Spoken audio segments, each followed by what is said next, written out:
The image on the left that you can see is me at 20. I was still a wannabe gangster. I was in juvenile detention just 2.5 years before that, but still I was not out of that mindset. And the worst part is that I had 7 scholarships in the medical school, which made my mind work against me even more because overconfidence is directly proportional to low self-esteem. The image on the right that you see is me working as a prison doctor. Imagine that story. I was in juvenile detention when I was 17, and in my mid-40s, I'm working as a prison doctor. Imagine that. And I'm also speaking at the juvenile detention center that I was at for joyriding. I understand that the story is good, but imagine yourself being in a place where you did not like, and all of a sudden you're doing something that you wished that you could do to help other people. You're overweight, now you're helping people get in shape. You were drinking, now you're sober. You were playing video games and addicted, now you're helping others. This is the mindset shift that will help you help yourself and then in turn, inspire others. If you're feeling like you're stuck, you have bad habits and you're falling behind, this video is for you. If I kept going the way I was going, I would have been dead or in jail like many people that I knew growing up here in Seattle. I would not be standing here today in the best shape of my life if it wasn't for one simple mindset shift. We're not talking about changing, we're not talking about developing habits, we're not talking about discipline. We're talking about one simple mindset shift and an investment in your health. If you feel like you're stuck, you have bad habits, and you just don't feel like you're going anywhere, this video is for you. These are 7 mindset shifts I wish I knew at 20. Number 1, your mind is not your enemy, but it'll feel like it is, especially depending on who you talk to on a regular basis. There was a 23-year-old patient that was telling me that I'm depressed, I feel suicidal, I don't feel like my life is going anywhere, I'm stuck, and this is just the way it's gonna be. She felt like she was a disappointment to her and her family for spending money on her for going to school and not finishing it. I know exactly what that feels like. At 20, my mind was completely broken, but I did have people around me who were elevating, and if it wasn't for them, I probably would have drowned. But still, even though I had 7 scholarships in the medical school at the time when I was 20, with the image on the left, I still was doubting myself. This doubt was clouded by overconfidence. I always like to say overconfidence is directly proportional to low self-esteem. If I can tell my 20-year-old self, just accept that you have low self-esteem and do something about it, I would have been in such a better place. Here's what no one tells you, is that your mind is not against you. It's just not trained. You haven't hygienically treated your mind yet. You need to practice simple mind hygiene techniques that will get you to a place where you don't feel like you're fighting against yourself. Instead, you're accepting your mind. The real solution is just to embrace and accept it. Do not try to fight your mind or overcome your thoughts or find ways to deal with things. A study from UCLA found that people who labeled their emotions, I feel anxious, triggered their brain's amygdala, which is the fear center, to calm down. Imagine that. I feel anxious actually calms you down. Why is that? Because you're no longer using it as a limitation in your mind. Thank you, anxiety, because I won't die when I'm driving and I'll stop at the red light instead of running it over. Imagine if my amygdala was gone and I was fearless. I would just run the stoplight, kind of like some animals do. They just don't have the same type of critical thinking as humans do. Use your anxiety to your advantage. Don't think that it's some big problem. Don't think that your intellect is against you. Nobody's trying to trick you. It's the people that you talk to, the things that you listen to, the story that you tell yourself that really matter. Your thoughts lose all power when you stop fighting them, but it's just not that simple. This isn't about fixing everything and making everything right away. This is like a workout program. You gotta gradually increase the way you approach your mind. Write down how you can accept yourself every 90 minutes for 1 to 90 seconds. That's a simple mind hygiene technique where you're hygienically treating your mind no matter what is happening. Number 2, you don't rise to your goals, you fall to your habits. Now, I don't like the word habits, and I'll expand on this here shortly. There's a patient who was telling me that they were watching somebody in their 30s. They just skimmed through some of this content. They said, yeah, maybe one day. Like, no, now is the time. There is gonna be no tomorrow, next day, later. It just does not work like that. You gotta act now. You heard the word act. You gotta take actions. At 20, I had all the goals in the world. Luckily, I wasn't overweight at that time, but as time progressed, I started gaining a lot of weight, and you can see some of my before and after pictures where I was so overweight for most of my life. And that's because I just had bad systems in place. I would wake up in the morning, brush my teeth, eat some bad breakfast, go to college, smoke a cigarette, drink in the evening, and eat bad in the night and get full, and then go to sleep on a full stomach. Those were bad systems. I just did not have good systems in place. And what happened was my body failed me. To be honest with you, I don't regret anything I did. I just wish I was more intentional about it. As an example, now I like to say that I'm going to enter a mindless state if I feel like it. I'm not just mindless for the heck of it. I will enter a mindless state. I will purposely say, look, I'm gonna sit down, I'm gonna watch this show, and I'm gonna enter a mindless state. You don't need to do that, but this is what works for me because I live alone. I've lived alone almost all of my life, and I've had to put these tools in place for me to stay stable and to not have my mind be my worst enemy. Goals don't change your life, systems do. You don't suddenly become disciplined. You have to put the simple investments in place, or what other people call habits. I just don't like the word habit because it feels like something that I gotta do. Instead, let me make an investment in my future self so I don't feel bad, so I'm not overweight, so I don't think I'm stupid, I don't think I'm dumb. What am I gonna do about it right now? What action step can I take right now? The biggest action step that you can take is to stop your self-limiting beliefs. Like it's hard, it's difficult, it's too much, it's too stressful. If you have those self-limiting beliefs placed, imagine if you get everything that you want tomorrow. If you have all of these limitations, what's the use of it? The Duke University study on habit formation found that 40% of daily actions are not decisions, they're habits. If you're relying on motivation, you're losing. Nobody's gonna be there. Nobody's gonna come save you. You have to rely on yourself. Forget about goals briefly and try to see if you can put systems in place. As an example, if you desire to work out, make sure that you have your backpack ready to go before you even leave, with your headphones charged, with those nice shoes that you want to wear, and that gym outfit that you really like, that you feel good in. Before you even go, now you've already won. And the more you keep on doing it, the better you get at it. And you don't want to take risks. You want to write it down. Number 3, assume everybody is suffering, but less than 1% will actually inspire from it. People say that trauma is bad. Instead of saying that, it's a life experience that I have not inspired from, should be the conversation. There was a patient who was telling me that they're completely lost. At 23, have no clue what to do with their life. No purpose, no mission, and no vision. They felt like everyone is better than them, smarter than them, is working at warp speeds to get things done all the time. Do you ever feel like everybody's ahead of you, like you're falling behind, like you're the only one, playing victim, saying, why me? I did this too, until I realized that every single person that you look up to, the reason why you look up to them is because they've accepted and embraced who they are. They're not defined by their past. They don't just break down all the time and stay there. They do something about it. Meaning that if you have a life experience that you have not inspired from yet, you're gonna call it traumatic, bad, difficult, have all of these self-limiting beliefs that even if this life experience is gone, you feel great, you're still not gonna feel good. Because you have these limitations that your life is hard and you're saying, why me? And playing a victim. I was right there with you. I was doing this for most of my life until I realized that nobody's coming to save me. The people who win in life don't win because they are just granted a great life. I do agree that people may be given certain opportunities, like me. When I was in juvenile detention, I was given an opportunity to go to India. I succeeded. I took the opportunity. I hung out with the people that were elevating, studying, doing something more with their life, have a vision. Now I'm a board certified practicing family doctor for 26 years. And what I did was I did not take the things that happened to me and let it define me. Instead, I wrote it down, wrote it down, wrote it down.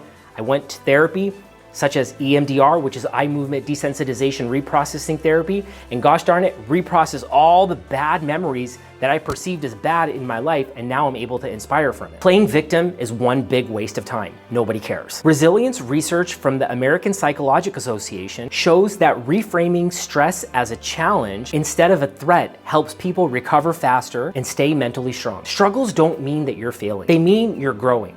And instead of comparing yourself to others, say, how can I inspire from this perceived struggle? Here's the thing, is that when you do get to this peak level that you consider as peak, you're gonna have to work at it just to stay there. I always like to say this evidence-based process called Mind Hygiene that I've developed works probably about 80% of the time when you're operating at peak level. That means that you're gonna feel bad throughout times of the day. You are gonna say, is that person ahead of you? Should you be doing this? But you don't wanna talk to anybody, you don't wanna think about it, you want to write about it first. Number 4, at some point, escaping stops working. There was one patient who said to me, do you want to call your friend, your mom, or your drug dealer? Every escape, drinking, smoking, eating bad, scrolling, the path of least resistance works until it doesn't. That's what a bad habit is. A bad habit is something that you get short-term pleasure from that has long-term consequences. But once again, let's exchange this word for habit for investment. That's a rational emotive behavioral technique that has medical evidence to support it. At some point, it's just not fun anymore, even with the people that you're doing it with. When you cannot fix your thoughts, overcome your mind, and control your thoughts, you develop resentments. And when you develop resentments, you choose the path of least resistance. Drinking, smoking, chewing, chasing people that are doing. I did all of that. I was there right with you. Worst part about it is that I just didn't know I was doing it. If I could go back and talk to my 20-year-old self, I would say, look, bud, this is what you're doing. What do you think about this? In a compassionate and empathetic tone. That's where self-forgiveness, that's right, not forgiving others, forgiving yourself is one of the next big steps in releasing the equity in your mind, not having things rent space in your head for free, and utilizing the tools that your creator has given to you to be the best version of yourself. Distraction is expensive. It costs you your self-respect and your self-esteem.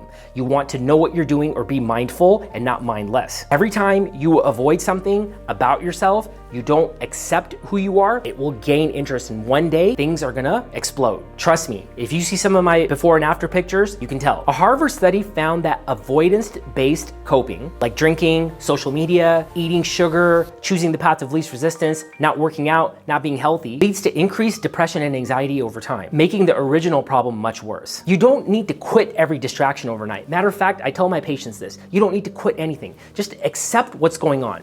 You can write down, I am not healthy. This is not a bad thing. This is where you are actually winning in life because you're finally accepting it. I want to be a healthy person. Write the 7 things that you need to do to become a healthy person, and then write that over and over again until it clicks. It could take 100 times. You're 42% more likely to achieve something if you write it down. It stimulates the left and the right brain to get it working properly. You don't want to be thinking or talking to people. Use mind hygiene techniques. If you never answer these questions, you'll wake up at 40 thinking how time was lost and what you did. Don't do that to yourself. You owe it to yourself to at least understand what's going on. Number 5, if you don't write your story, someone else will. There was a patient who was telling me people don't realize how much time they have in their 20s. The best advice is don't let the internet rush you. At 20, I was living my life. I was having fun, I was partying, I was studying, but I still did not know who I was, and I feel like I was still living life for somebody else. I wanted to please somebody else. I wanted external validation. I had no clue what it meant to believe in myself. I had overconfidence because I had a medical degree, but I was just out of juvenile detention a couple of years ago,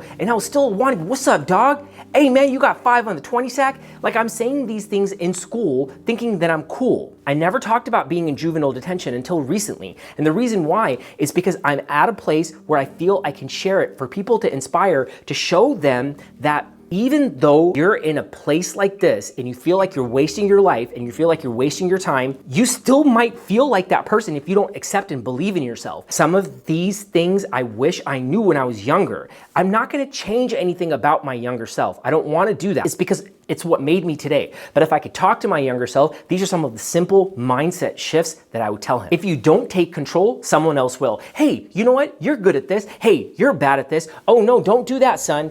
You don't want to hear these things. You need to write down what you're thinking. You need to write down your mission, vision, purpose. What was my mission in the image on the left? My mission was to drink, to drug, to be cool. My vision was so everybody liked me, and my purpose was to do everything that everybody else wanted. What is my mission today? My mission is to help young adults who are suffering from mental health problems believe in themselves every second through an evidence-based process that I've developed called Mind Hygiene that's proprietary. My vision is to guide everybody to self-compassion and self-empathy and emotional freedom.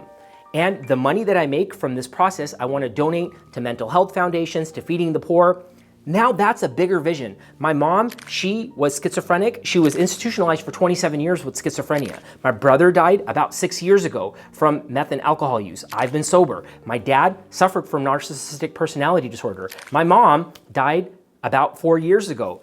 I want people to inspire from this. Now I have a different mission, vision, purpose. Number one thing is don't talk to anybody about your problems. You gotta write it down over 100 times before you even utter a word of it to anybody else. Studies in cognitive behavioral therapy show that when people take active control of their decisions, or what I like to say, accept their decisions, they experience lower anxiety and higher self-confidence. Taking ownership literally rewires your resilience. Forget what everybody else thinks. What do you want? And you gotta write it down on a regular basis. 1 to 90 seconds, every 90 minutes for the rest of your life. And when you get to that peak level, what I consider 60 to 80%, 80% is a good peak level to be at, especially when you live alone like me. That's a good peak level to be at. And if you can achieve that, remember, that's when your journey really begins. When you go to the gym, you lose all of that weight, that's when the journey begins. How are you gonna stay there? Number 6, hard reflections lead to an easy mind. Easy distractions lead to a hard life. There was a patient who was telling me, great one, great quote, if you focus on what you lack, you lose what you have. I have a camera and I get to use it. It's not like I'm tripping about the lighting, of course I am, but I have lighting and I get to inspire others. That's the type of rational emotive conversation that you want to have with yourself. It's also known as dialectical behavioral therapy. Most people don't struggle because life is hard. They struggle because they refuse to sit with their own mind and allow distractions to take over. Imagine you sitting at your computer at 10:23 a.m., 30 tabs open, 5 WhatsApp messages, Uber Eats, DoorDash, drinking coffee. Of course, it sounds confusing. What do you do instead then? One simple mindset shift. You write it down. How am I going to feel good in the next second? And then you shut everything down and operate in one tab at a time. I know it sounds like it's complicated, but if I can do it and it works for me and it works for countless other people, so can you. And you just have to define your own path with it. This video is to inspire you, not to give you advice. I'm just letting you know this is what I did and this is what you could do and this is what could be.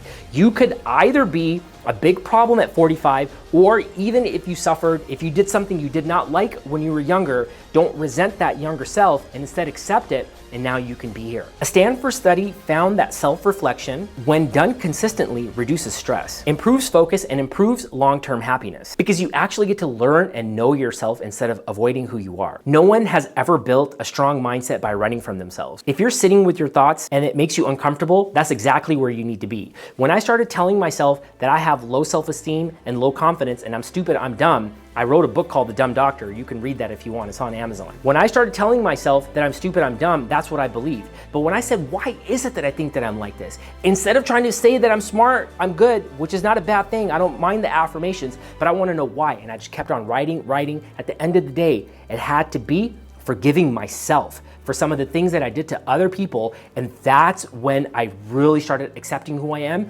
empathizing, and legitimately forgiving myself. And then in turn, I was able to forgive others, and it was not hard. Number 7, wherever you go, your thoughts will follow you. At 20, I thought moving cities, changing friend groups, getting a new girlfriend, whatever the case was, things would get better.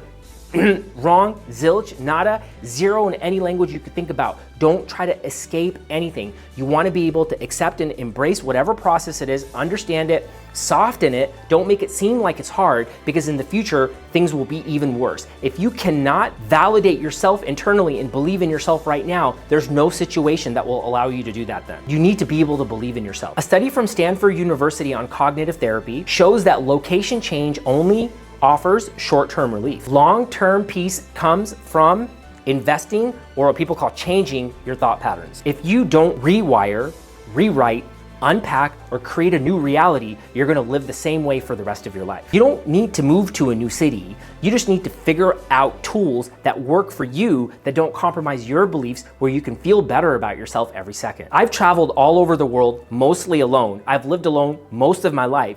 And these are some of the things that have worked for me, and I hope that they inspire you. If you want to be unshakable, unbreakable, irreplaceable, you want to inspire others, this is the time right now for you to act. You don't need to follow my process. Think about me as your new workout program. It may take some time. You don't want to think that this is gonna be overnight, and you don't want it overnight. It could take years. But if you don't start right now, you don't want to be suffering later with a heart attack, a stroke, kidney disease, heart attacks, whatever the case is. You don't need that in your life. If this video resonated with you, please subscribe, hit the notification bell. I'll be dropping videos every Wednesday at 4 p.m. Pacific Standard Time on how to live brilliantly, on how to believe in yourself, and other tools that will help you feel better every second through an evidence-based process that I've developed called Mind Hygiene. Namaste.